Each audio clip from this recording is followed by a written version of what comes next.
Let's see what we got going on here. All right, I guess we on. Let's make sure the sound is good.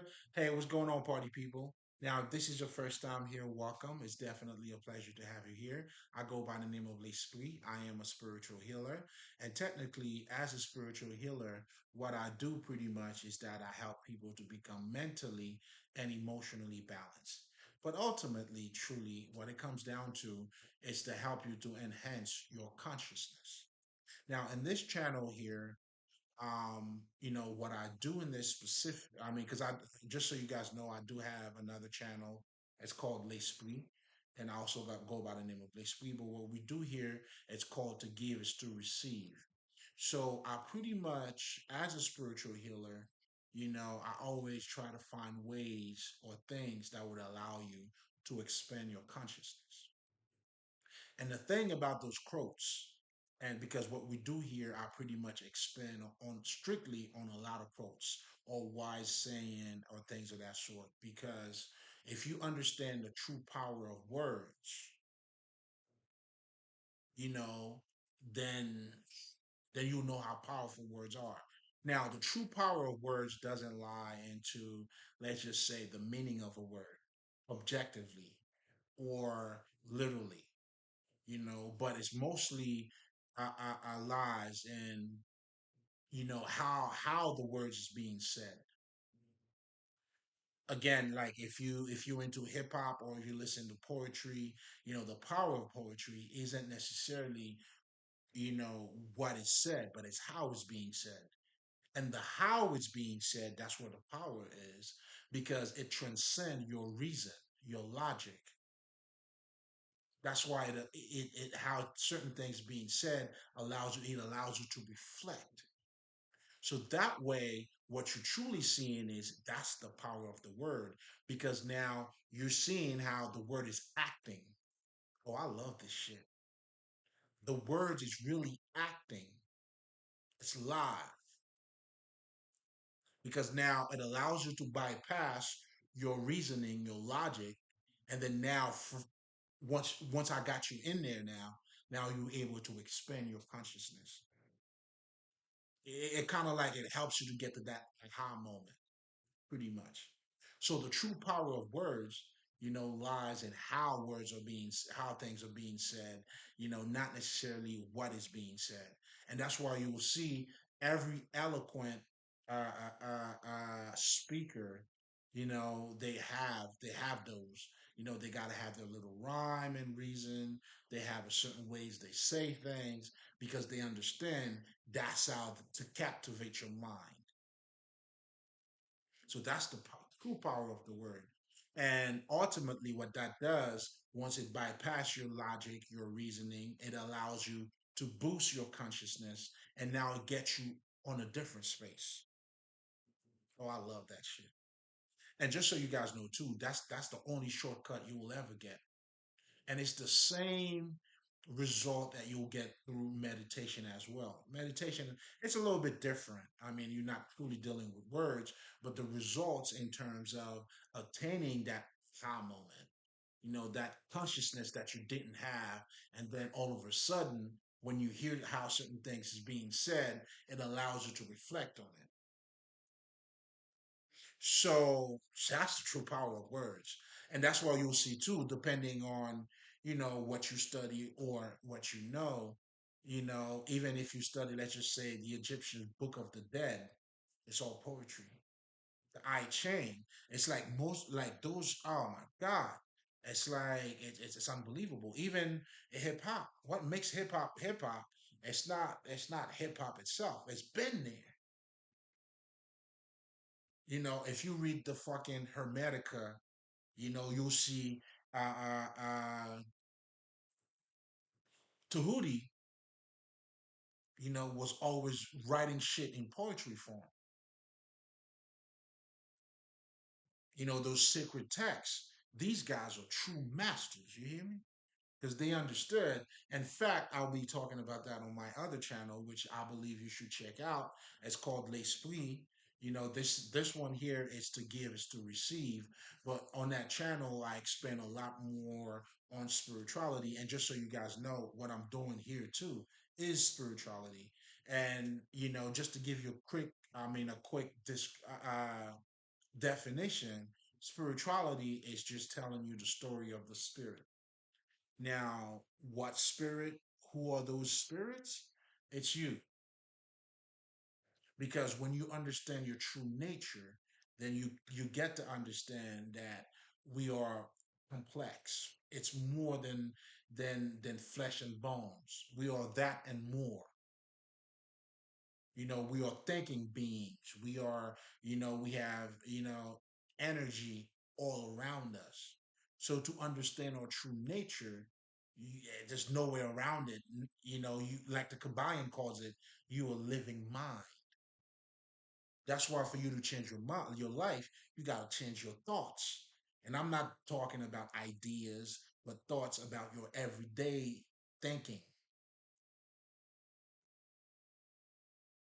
So again, to know your nature is to know that, is to embody that divinity in you. But anyway, with no further ado, I mean, essentially, just to give you a little bit of background. So this is also part of spirituality, but I was kind of like saying to myself, I wanted to do something a little bit different, obviously having a different channel.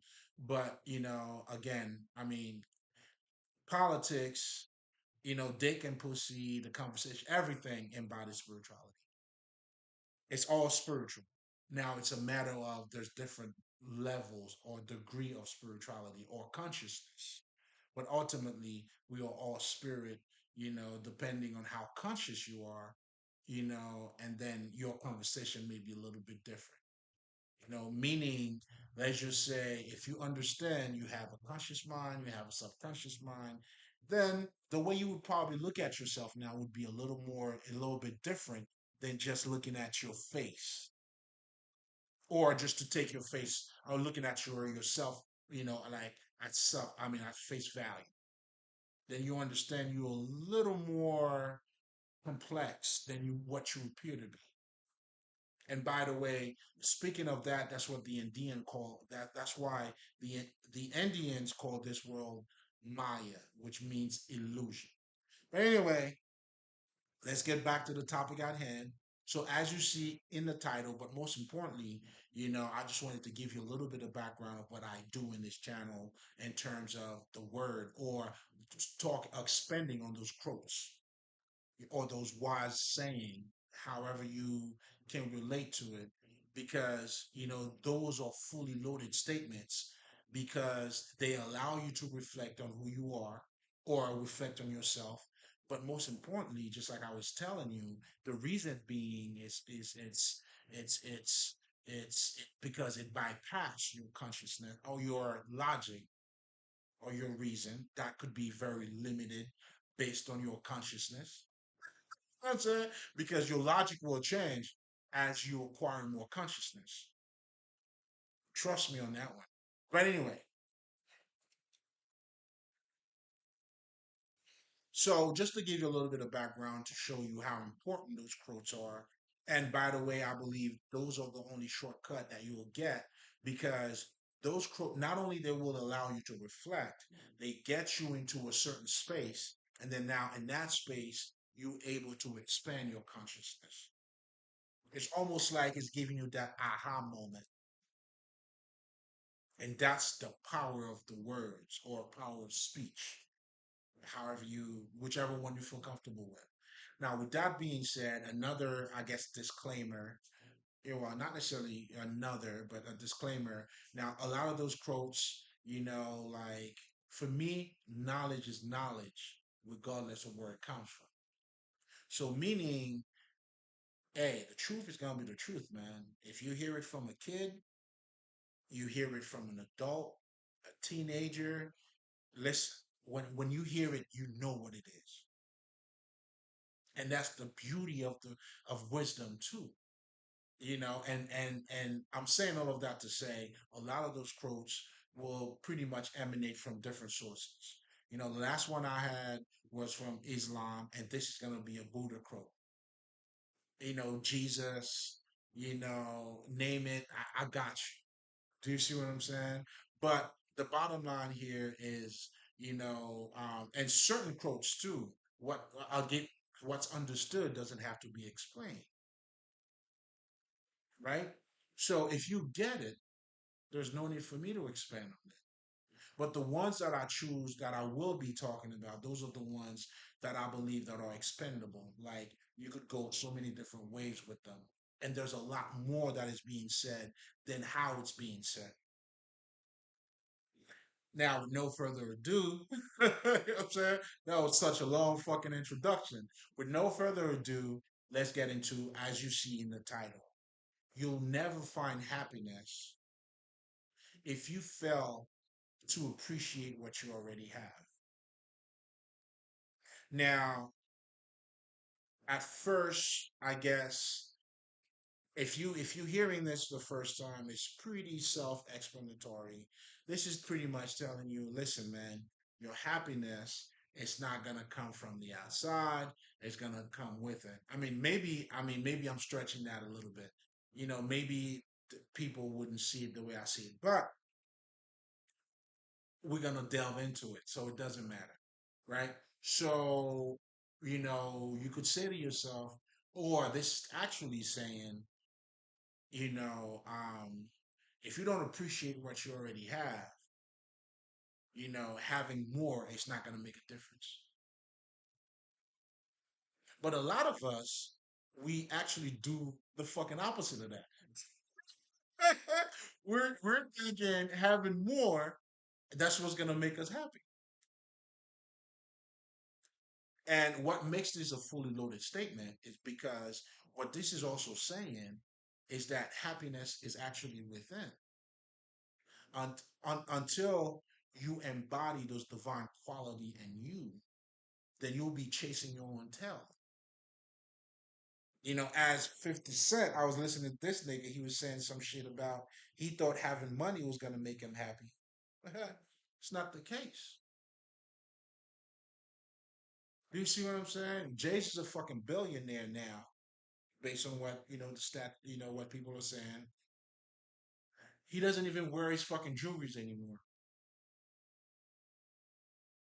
Whereas, do you see what I'm saying? Like, the reason why this is a fully loaded statement, because there's a lot that's being said here,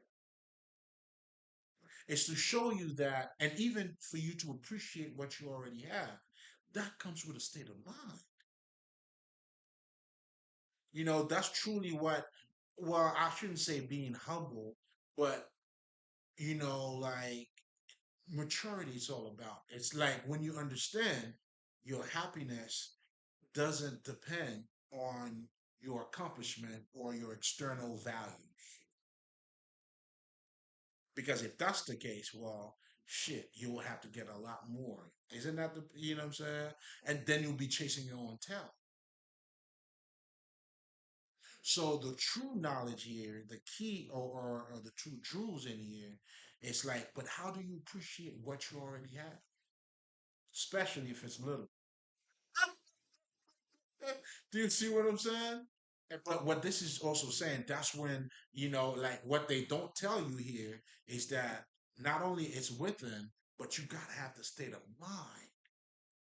You have to bypass it. You would have to know who you are as well. You see what I'm saying? Because I know for me, until I fully grasped who I was, listen, that's why nothing bothers me. Do you see what I'm saying? I respectfully, I heard what you said. Cool. You know what I'm saying? You know what I'm saying? I'll get you a cookie if you like. But the bottom line here is that what makes this a fully loaded statement, and I felt like, a lot was said, but a lot, but at the same time, they didn't say a lot more as well. Because now, how do we get to appreciate what we already have? What does it take? Now, you would have, for you to appreciate what you already have, you would have to look at things on a different level. And like I always tell people, it's not how much you see, but it's how are you looking at it. So you would need to have that internal transformation, or you would have to internalize shit. And that statement is also telling you too, in addition to what I just said. I mean, your happiness is pretty much within. But for you to go within, there's a state of mind that comes with that. And that state of mind, that's what allows you to actually embrace or embody what you have, and understand that, it is you. Like when I'm saying what I'm trying to say by it is you is that your external shit doesn't define you. It's like that's why I always tell people, because that statement we could stretch it all the way, like through, like, like when you find yourself, you are that treasure, that self, that true self satisfaction is you, but it has to be internalized. And once you internalize who you are, guess what? There's no competition. How can I envy anybody else? I'm satisfied with myself. Who the fuck am I going to be jealous of? You see what I'm saying? Now, shit, I will congratulate you, nigga. That's a nice car. Okay, but I got mine. I mean, I'm not shitting on your shit. Oh my God. Woo! I love it. Can you hear me? You know what I'm saying? But I'll stop right there.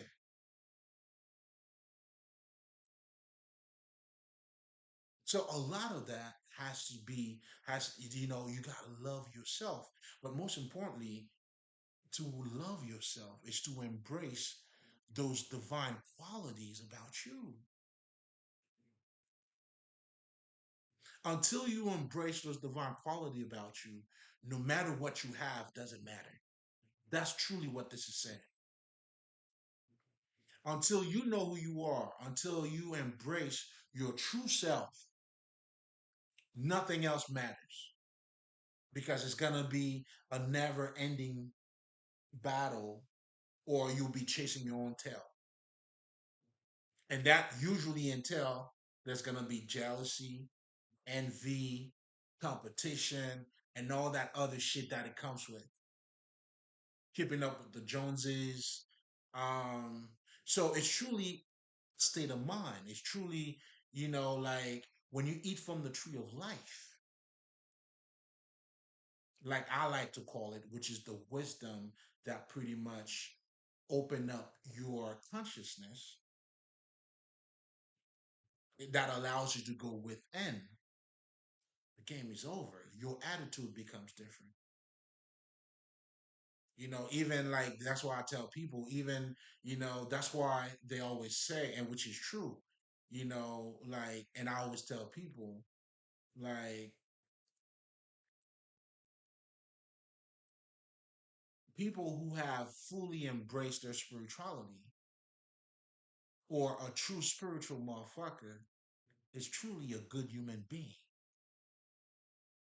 Because now that you have embraced those divine qualities about you, that's why, and that's how I can relate to somebody else. That's why I don't judge motherfuckers. You see what I'm saying? Not because I'm a nice guy, not because, you know what I'm saying? Nah, it's just because I know the truth. That's why you'll see the true, for lack of better term, spiritualist. You know, we live a fucking ethical life, but we never look at ourselves as being ethical. And in fact, you'll see a lot of these motherfuckers tell you, you know what, I don't give a fuck about morality, because they have become that. Generally speaking, people who are trying to act ethically, keyword trying to act ethically, you know what I'm saying, just to prove to other people they have morals, or, they showing off. But when you become that, there's nothing for me to show off. That's just regular day, you know what I'm saying? That's just regular routine for me over here. So until you embrace those divine quality about you. And guess what? That would allow you also to look at other people differently. It's not cliche when people tell you, and I know for me, oh man, I struggled with that for a minute. But when I finally, and okay, what I mean to say by I struggled with that for a minute, I was referring to, um, I used to hear it all the time. You're gonna love somebody. For you to love somebody else, you gotta love yourself. It's like, oh my God, give me a break. You know what I'm saying? But then when I fully got to grasp it, and here's something else too. This is also to show you, although I used to listen to it, and those were words. You know what the fuck they were saying, but I didn't have the intellect or the con- the consciousness capacity, or I was not in the space for me to actually grasp it. That's why this type of knowledge, you can't approach it intellectually. And again, to go back to the power of the word, that's how it transcends or it bypass reasoning too, on how it's being said. It captivates your mind. So understand this: when it comes to true mind control, our ancestors, we know exactly how to do that. But unfortunately, throughout times, mind control, we have another connotation, a bad connotation in terms of control, you know what I'm saying? But, okay, that's that. But true mind control, I'm talking about you controlling your own mind. And you have to be conscious. You know what I'm saying? There's no other way around it. So our ancestors knew. That's why even a lot of the fucking African tradition was passed down, and it was never forgotten. The same story remains. We know how to keep the story pure. That's why we put it in rhyme and reason too. See, right now, if I were to ask you about your ABCs, although you may not remember it, but if you know the song, you know how to trigger it out of you. Now that's motherfucking control. That's mastery right there. It isn't necessarily because you don't fucking know your ABC, but it's because you know how to master it. In fact, what's knowledge without fucking memories? So your memory plays a big part in you having the knowledge. And our ancestors understood how our mind worked because they were masters at mind control. And that's why we do rituals as well. Because all the point was, now by association, if you know your ABCs, you could start singing that shit. If you don't remember what came after L or what came after a K, now you could say it to yourself, you trigger it in you, and then you got it. That's mastery. That's mastery. In fact, if you ever read any book about how to, have a good memory, they talk about association or rhyme and reason, whatever the fuck. That's self mastery, man. You gotta be shit. You're out of your mind. But anyway, with no further ado, I think we said everything that needed to be said. It's definitely a pleasure to have you here. There's a lot more coming. And as you already know, there's so many quotes to talk about, and I kind of like allow myself to kind of move with the ones that I feel like, that I need. You know what I'm saying? I got to get the feel. You know what I'm saying? Once I get it, you're gonna get it. So that way it will translate, you know, hopefully the way it was given to me or the way I received it, if that makes any sense. To give is to receive. Remember that. Right? Shin, my leg.